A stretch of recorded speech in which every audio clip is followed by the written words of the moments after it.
Welcome to study channel. मेरा नाम है मोहम्मद कैसर। केवीएस 2022 के लिए आवेदन हो रहे हैं, जहां पर TGT, PGT, PRT, principal, vice principal समेत तमाम पदों पर भर्ती आई हुई है। फॉर्म कैसे भरना है शुरू से लेकर लास्ट तक, इस पर मैंने पूरा डिटेल में वीडियो बना दिया है। डिस्क्रिप्शन बॉक्स चेक कर लीजिए, लिंक आपको मिल जाएगा।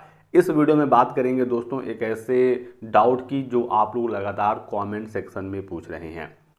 सबसे पहली चीज़ दोस्तों, आप यहाँ पर देखेंगे पोस्ट अप्लाइड फॉर्म में टीजीटी के सभी अलग अलग सब्जेक्ट देखने को मिलेंगे और यहीं पर पीआरटी का भी आपको ऑप्शन देखने को मिलेगा, पीआरटी और पीआरटी म्यूज़िक।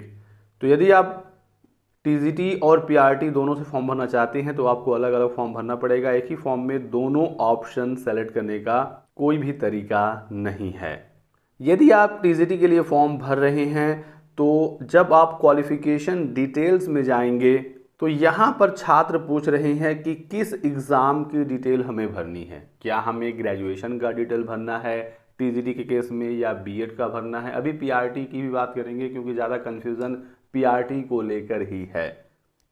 तो टीजीटी में दोस्तों यहाँ पर आपको अपने ग्रेजुएशन की डिटेल्स भरनी है। बीएड के लिए अलग से यहाँ पर ऑप्शन दिया गया है और यहाँ पर आप अपने बीएड की डिटेल्स भरेंगे। इतनी बात क्लियर हो गई।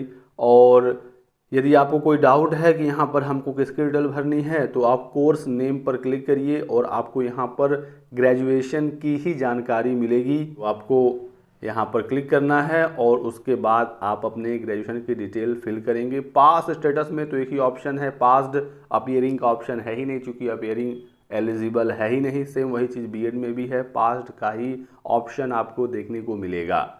तो ये वाली बात क्लियर हो गई कि यहाँ पर ग्रेजुएशन की डिटेल और यहाँ पर बीएड की डिटेल्स भरनी है टीजीटी के केस में। पीआरटी की बात करते हैं तो मैं यहाँ पर पीआरटी सेलेक्ट करता हूँ। अब दोस्तों जैसे ही हम यहाँ पर प्राइमरी टीचर सेलेक्ट करेंगे टीजीटी वाला ऑप्शन हट जाएगा। तो आप चाहें टीजीटी के लिए भर लीजिए पहले या प्राइमरी के लिए भर लीजिए, दोनों के एक साथ आप नहीं भर सकते। फिलहाल की जो व्यवस्था है वो यही है। आगे चलकर कुछ अपडेट करे यदि केवीएस तो वो बात अलग है। तो प्रेजेंट टाइम में आपको अलग अलग फॉर्म भरना होगा, ये चीज़ यहाँ से बिल्कुल क्लियर हो जाती है। और यदि आपको किसी पॉइंट पर कहीं डाउट है तो आप बिल्कुल ही परेशान ना हो। अभी आज पहला दिन है फॉर्म भरने का। एक दो दिन वेबसाइट देखिए, समझिए, कोई डाउट हो तो पूछिए, तब जाकर आप फाइनल अपने फॉर्म को सबमिट करिएगा। अभी कुछ देर पहले पीआरटी वाले ऑप्शन में यहाँ पर बीएड आ ही नहीं रहा था। बहुत सारे छात्र परेशान हो गए कि क्यों बीएड नहीं आ रहा है पीआरटी में, क्या बीएड प्राइमरी से बाहर हो गया। तो ऐसा कुछ नहीं है, देखिए ये अपडेट हो गया है, लेकिन स्टार के साथ अपडेट हुआ है, यानी कि सुप्रीम कोर्ट में मामला चल रहा है और जैसा भी सुप्रीम कोर्ट डिसाइड करेगा उसी पर बीएड का भविष्य डिपेंड करेगा। लेकिन फॉर्म भरने से रोका नहीं गया है, साफ साफ यहाँ पर बीएड अब आ गया है। तो कोई भी अगर समस्या आ रही हो फॉर्म में तो परेशान ना हो। यदि कोई प्रॉब्लम है, वेबसाइट में कोई समस्या है, तो एक दो दिन में वो अपडेट हो जाएगी। अब पीआरटी के केस में क्वालिफाइंग एग्ज़ाम में किसकी डिटेल्स भरनी है ये छात्र पूछ रहे हैं। और यहाँ पर बीएड की डिटेल अलग से नहीं भरनी है, क्योंकि ज़रूरी तो है नहीं कि जो प्राइमरी के लिए फॉर्म भर रहा है वो बीएड किया ही हो। डीएलएड वाले भी आवेदन करेंगे, डीएड वाले भी करेंगे, बीएलएड वाले भी करेंगे। तो यहाँ पर बीएड की डिटेल्स नहीं भरनी है।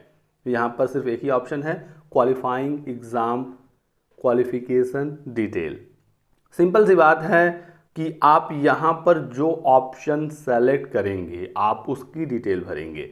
जैसे कि यदि आपने बीएड किया हुआ है तो आप यहाँ पर पहले वाले ऑप्शन को सेलेक्ट करेंगे और ऐसे केस में आप अपने बीएड की डिटेल यहाँ पर फिल करेंगे, क्योंकि आप इसी बीएड के आधार पर प्राइमरी का एग्ज़ाम देने वाले हैं।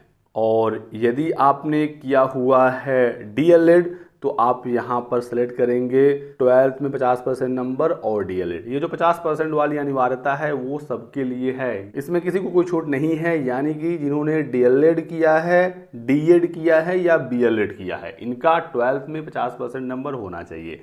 जिन्होंने बीएड किया है इनका ग्रेजुएशन में 50% नंबर होना चाहिए।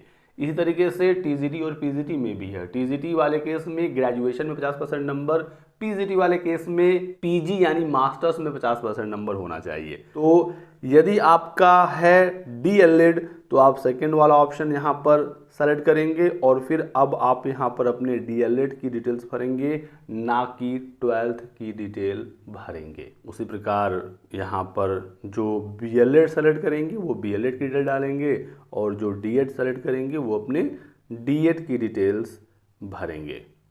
ठीक है, चीज़ें आप बिल्कुल क्लियरली समझ गए होंगे। अभी भी कोई डाउट हो तो आप हमसे पूछ लीजिएगा कमेंट सेक्शन में। और ये जो डॉक्यूमेंट अपलोड वाला ऑप्शन है, यहाँ पर आपको सिर्फ फ़ोटो और साइन ही अपलोड करना है। ये मत सोचिएगा कि आपके हाई स्कूल, इंटर या B.Ed D.Ed का या DLED का मार्कशीट वगैरह अपलोड यहाँ पर कराया जाएगा, ऐसा नहीं है। सिर्फ फ़ोटो साइन सिंपली अपलोड करना है। जैसा कि सीटेट का फॉर्म था, लगभग वही फॉर्म इस बार भी है। यहाँ पर आप देख सकते हैं केंद्रीय माध्यमिक शिक्षा बोर्ड CBSE का लोगो भी है। तो सेम वही चीज़ है, बस थोड़ा सा इसे अपडेट किया गया है KVS के हिसाब से। बाकी फ़ोटो साइन पर मैं अलग से वीडियो बनाऊंगा, कैसे आपको फ़ोटो साइन बनाना है और अपलोड करना है, जो साइज वगैरह है, बैकग्राउंड वगैरह है। तो इसके लिए आपको कल तक का वेट करना पड़ेगा।